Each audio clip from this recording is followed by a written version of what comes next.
Hello viewers, welcome to Newsweek South Asia, a program that talks about breeding of terrorism and its impact on South Asian nations. Let's begin with the headlines first. Pakistan initiates fresh cross-border shelling to facilitate infiltration. FATF sends new set of questions to Pakistan, seeks more clarification on actions taken against terror funding. 15 security personnel killed as Taliban insurgents attack security checkpoint in Balkh. And JAISH-E-MOHAMMED planning to attack India's sacred city, Ayodhya. Pakistan has run amok ever since Indian administration abrogated Article 370 in Jammu and Kashmir, enabling the Indian state to receive direct benefits from the centre. It has intensified its efforts at increasing the strengths of terrorists along the line of control. It is constantly trying to infiltrate terrorists through ceasefire violations in Kashmir. However, all its attempts have been foiled by Indian security forces. Recently, Indian security forces successfully busted a terror module of terrorist group JAISH-E-MOHAMMED and Lashkar-e-Toiba operating in Kashmir. A report. The Union Territory of Jammu and Kashmir continues to remain tense as Indo-Pak line of control is constantly being targeted by Pakistan Army. Continuing with its malicious agenda, Pakistan recently launched unprovoked rounds of ceasefire violations by firing artillery guns and intense shelling with mortars along the LOC in Rampur and Uri sector of Jammu and Kashmir. The Indian Army strongly retaliated against these ceasefire violations, resulting in heavy exchange of fire that claimed the lives of an Indian junior commissioned officer and one civilian. Having lost a soldier and civilian in the firing, Indian Army inflicted heavy damage to Pakistani troops, failing their latest attempts of facilitating terrorist infiltration. Pakistan की तरफ से वहाँ पर घुसपैठ की बहुत सारी कोशिशें हो रही हैं और मिलिटेंट्स को टेररिस्ट को वो लाते हैं वहाँ पर लाइन ऑफ कंट्रोल के पास, लॉन्चिंग पैड्स के पास, वहाँ से सीज़फायर वायलेशंस हो रही हैं। सिविलियन साइड पे भी नुकसान होता है, आर्मी की साइड पे भी कुछ नुकसान हुआ है।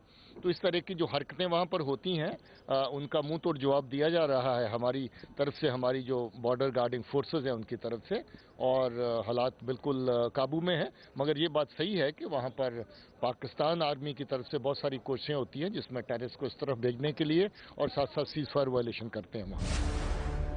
Scrapping of the temporary special status of Jammu and Kashmir has badly rattled Pakistan, which is desperately carrying out ceasefire violations to infiltrate terrorists through Jammu and Kashmir in order to create unrest in the valley. Recently, Jammu and Kashmir police busted a module of terrorist associates hailing from Pakistan in Tral and Sopore areas of Kashmir, who were involved in providing logistic support to the Pakistan-based terror group JAISH-E-MOHAMMED and Lashkar-e-Toiba. तराल के area में एक आतंकी पकड़ा गया जो बड़ी देर से जैश-ए-मोहम्मद के साथ काम कर रहा था। वहाँ का एक उमर भाई करके पाकिस्तान का जैश-ए-मोहम्मद का कमांडर है, उसका ये साथी था और कल इसको तराल के एरिया में वंतीपुर जिला में पकड़ा है। इसके साथ ही सजाद हैदर करके एक लश्कर-ए-तौबा का कमांडर है जो सोपुर की बेल्ट में काम करता है, उसका एक साथी भी कल पकड़ा गया है और उसके पकड़े जाने के बाद उसका पूरा मॉड्यूल जो था, इनका 3-4 लड़के जो इनके साथ बतौर टेररिस्ट एसोसिएट और टेररिज्म में हिस्सा ले रहे थे, उस तरह का काम कर रहे थे। Pakistan occupied Kashmir has become the hub of terror launch pads.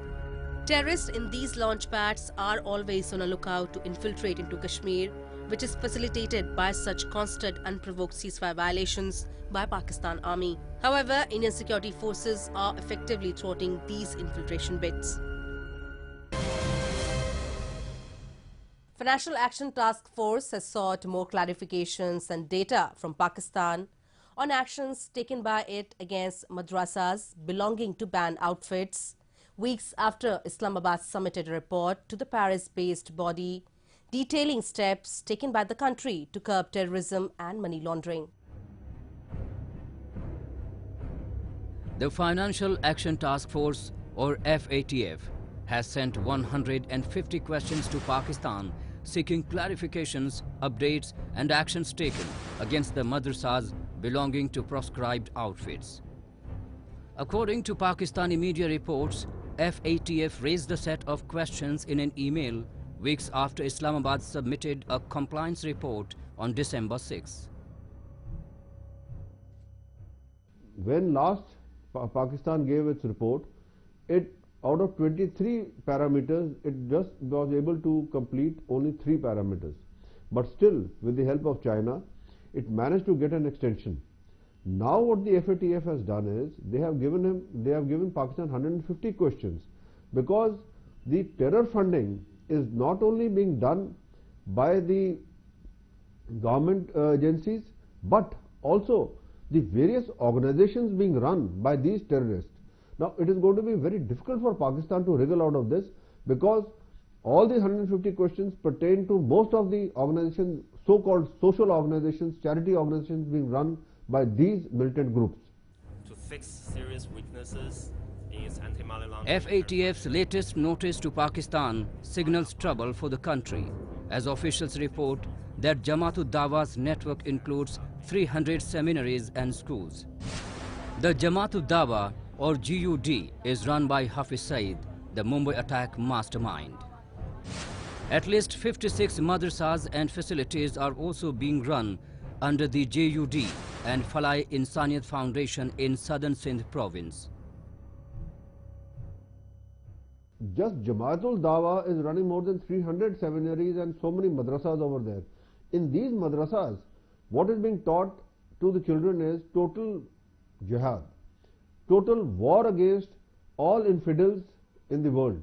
So it is now going to be very difficult for Pakistan to really explain as to how they are allowing all this to happen right under their noses, because now the cat is out of the bag. Entire world knows that Pakistan is the hub of terrorism, and Pakistan, all these organizations, that the militant organizations that are being run, that are stationed there, that are being protected by the ISI and the Pakistan Army, are all in Pakistan. At present, FATF's inquiry on terror-related entities in Pakistan holds immense significance, because the country is running proceedings on Lashkar-e-Taiba leader Hafiz Saeed on terror funding charges in an anti-terrorism court in Pakistan's eastern city of Lahore. As informed by legal sources, Hafiz Saeed pleaded not guilty in the second case, which is related to Saeed's pseudo-charity activities that are actually running for collecting illegal funds to finance his terror enterprises. Saeed was indicted on similar charges in another case on December 11. Whenever Hafiz Saeed's cases come up there, the evidence is not produced before the judge. Now if there is no evidence before the judge will not convict him, because judiciary sees evidence on record what is there. Now this game Pakistan is playing just to trying to protect Hafiz Saeed, because Hafiz Saeed is one of their child, ISI's progeny, who is trained to create mayhem all over the world by sending in his jihadists and his suicide bombers. The indictments come ahead of a meeting of World Financial Watchdog Financial Action Task Force in February 2020 that will decide whether to blacklist Pakistan for its failure to curb terror financing. If blacklisted, then Pakistan would most certainly face major financial crisis, as the International Monetary Funding, or IMF, recently informed that blacklisting of Pakistan by the FATF could have serious implications for capital inflows to the country. The Global Terror Financing Watchdog had in October this year kept Pakistan on the grey list for an extended period till February 2020.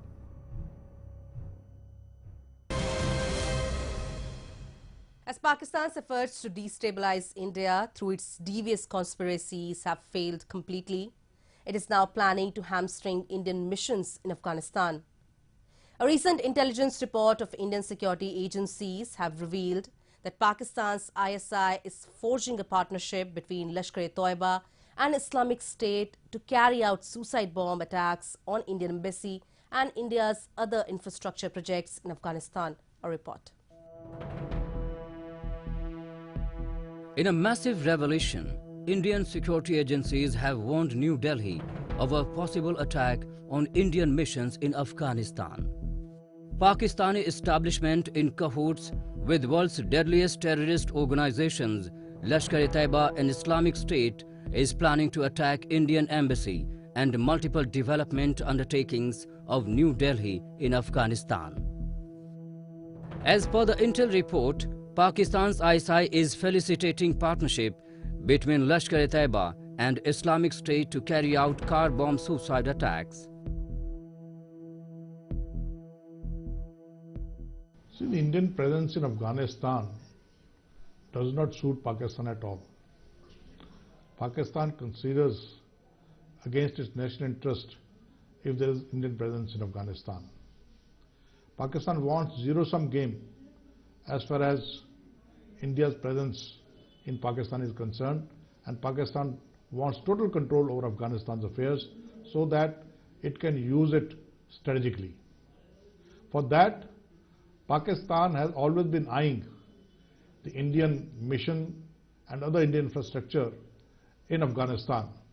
Even in 2008, about 40 people died in a deadly car bomb attack outside the Indian embassy in Kabul. Thereafter, in 2013, the Indian consulate at Jalalabad was targeted, and in that, the hand of Lashkar-e-Taiba was also found to be involved. Similarly, there have been many other attempts, and now what Pakistan is doing is that it is using LET and Islamic State. As per the report, a dedicated team led by a person named Saifullah is coordinating between the two sides. Islamabad is providing every man and material assistance required in this coordination. Inputs suggest that 5 suicide bombers have received training to launch the suicide bombing. This, however, isn't a new challenge to New Delhi, as Pakistan has been perennially using its eastern border to launch attacks against India. The vigilant Indian forces have resisted and crushed all its nefarious designs, following which the defeated army generals have resorted to hurting it in other countries.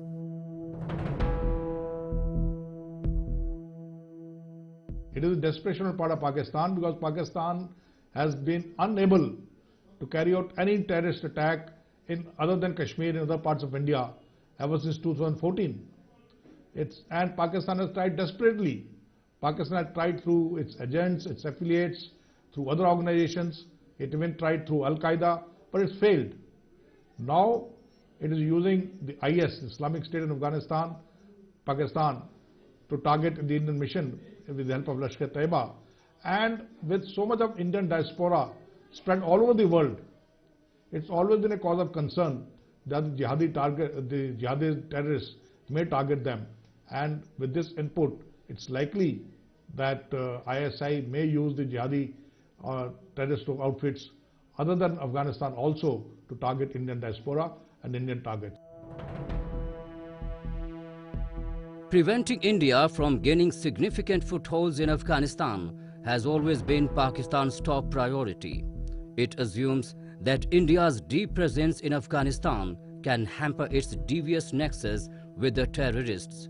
To gain a strategic depth in this war-torn country with porous borders has been Islamabad's another agenda. For that, it regularly hires, nurtures and finances the terrorists and mercenaries. However, to its disappointment, none of its agendas have borne fruit owing to competent security forces of India.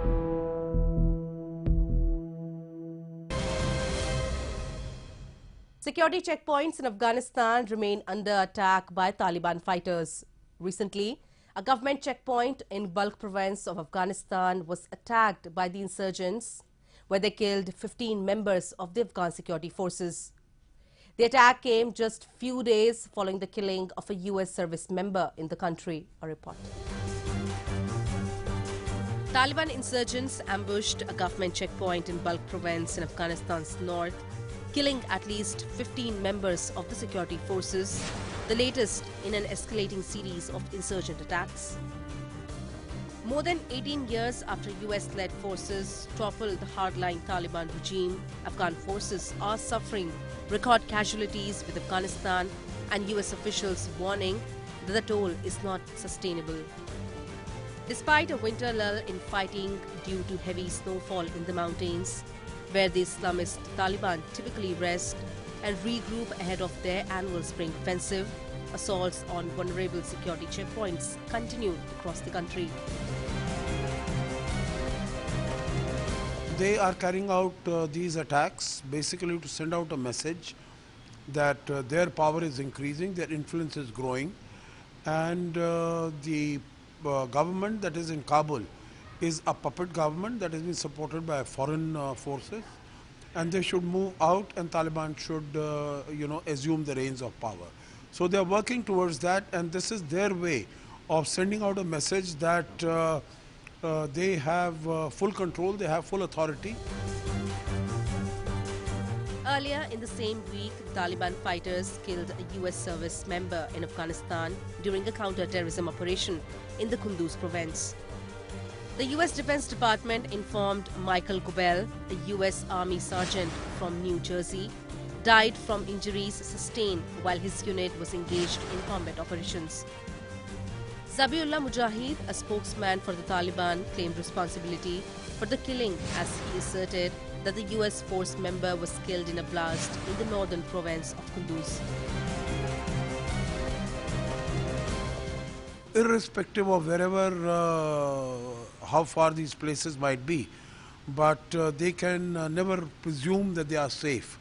And Taliban has been relentlessly carrying out these attacks, and they've been very successful, whether it is the American troops or the NATO forces or the international security forces or even the Afghan national security forces.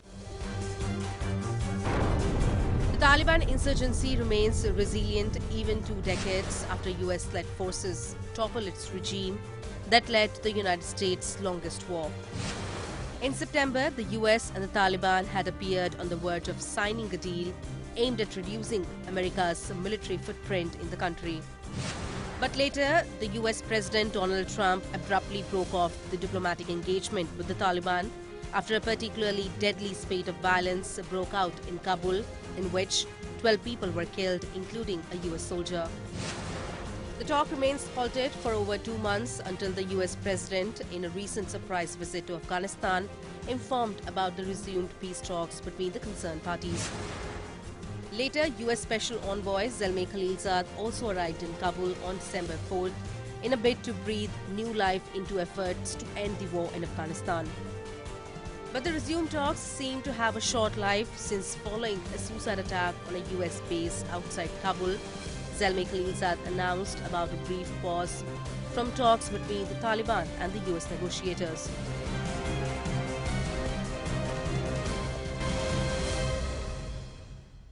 Pakistan-based JAISH-E-MOHAMMED terror group is planning to launch a major attack on India's sacred city of Ayodhya in eastern Uttar Pradesh state. Indian intelligence sources revealed the inputs about a planned attack this week that also marks the 20th anniversary of Kandahar attack in 1999. JAISH-E-MOHAMMED, the perpetrator of Pulwama terror attack, is once again planning to unleash bloodshed in India. Credible sources reveal that Indian intelligence agencies recently intercepted a message of JAISH-E-MOHAMMED or JEM chief Maulana Masood Azhar, in which he talked about executing an attack on the Ram Janmabhoomi temple site in Ayodhya. Azhar, who is also a UN-designated terrorist, is said to have shared the message through a social media app that is being used by the terror group since long for establishing connections with JEM stakeholders in Lahore. Should they ever succeed in planning an attack and carrying out an attack at Ram Janmabhoomi, the payoffs to the Pakistanis would be optimal. There will be media coverage across the globe. Possibly there will be riots between Hindus and Muslims, and that's what Pakistan is wanting. JAISH-E-MOHAMMED has carried out several high-profile suicide and other attacks against Indian targets since its formation. In 2001, JEM carried out attacks on the Legislative Assembly building in Jammu and Kashmir and on the Indian Parliament, and more than 50 people were killed in the two attacks. At present, Masood is receiving medical aid in a military hospital of Pakistan, while his group is working actively in Pakistan-occupied Kashmir to train and launch terrorists from JEM's training camps. JAISH-E-MOHAMMED and Masood Azhar want to give maximum payoffs and dividends to their handlers in Pakistan. Otherwise, his importance will get degraded by an order of magnitude. Azhar founded JAISH-E-MOHAMMED after he was released from Indian custody in 1999 in exchange for more than 150 hostages held on IC-814 Indian Airlines, which had been hijacked and diverted to Kandahar in Afghanistan. Masood was arrested from Kashmir in 1994 and holds immense importance for Pakistan's notorious Inter-Services Intelligence Agency or ISI. In order to get him released from Indian custody, the Kandahar hijack was planned by the Pakistan's ISI after several failed attempts of Masood's release through official and unofficial channels. According to the United Nations, Azhar is said to have formed JEM with the support of then Al-Qaeda chief Osama bin Laden and the Afghan Taliban.